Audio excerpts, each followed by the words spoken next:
গণতন্ত্রকে বিঘ্ন ঘটানোর জন্য আজকে একটি কুচক্রী মহল এই ধরনের নির্মম যে হত্যাকাণ্ড ঘটিয়েছে। জানি না যে কেন এই নির্মম এই হত্যাকাণ্ড।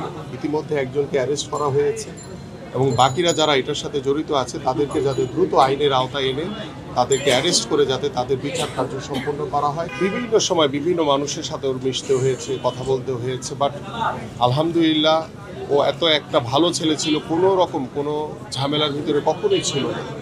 কিন্তু জানি না যে কেন এই নির্মম এই হত্যাকাণ্ড। এবং আমি দৃঢ়ভাবে আশা করি যে আমাদের প্রশাসন এবং আমাদের যারা কর্তব্যরত যারা রয়েছেন এই নির্মম হত্যাকাণ্ডের বিচার আমরা সবাই চাই।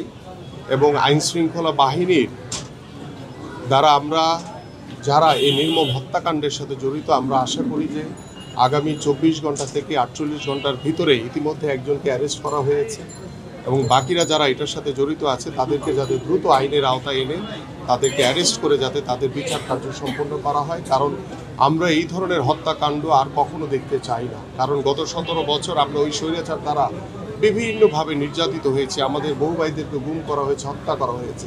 আজকে যখন দেশের পরিস্থিতি আমরা একটি গণতন্ত্রের পথে যাচ্ছি, সেই গণতন্ত্রকে বিঘ্ন ঘটানোর জন্য আজকে একটি কুচক্রী মহল এই ধরনের নির্মম যে হত্যাকাণ্ড ঘটিয়েছে আমরা এটার তীব্র নিন্দা জানাই।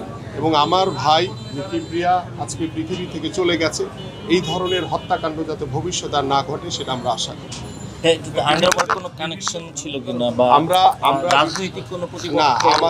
আমাদের এখানে আল্লাহর রহমতে কোনো রাজনৈতিক কোনো প্রতিপক্ষ ছিল না এবং এখানে ইতিমধ্যে প্রশাসন, ডিবি, পুলিশ, র্যাব, সেনাবাহিনী থেকে শুরু করে আইনশৃঙ্খলা বাহিনী তারা কাজ করছে এটার তথ্য উদ্ঘাটন করার জন্য। কারণ এখন পর্যন্ত আমরা জানা যায়নি যে এটার সাথে কারা জড়িত রয়েছে, এটার পিছনে কাদের হাত রয়েছে, সেটা যাচাই করলে ইনশাল্লাহ আপনারা সবাই জানতে পারবেন, আমরাও জানতে পারবো।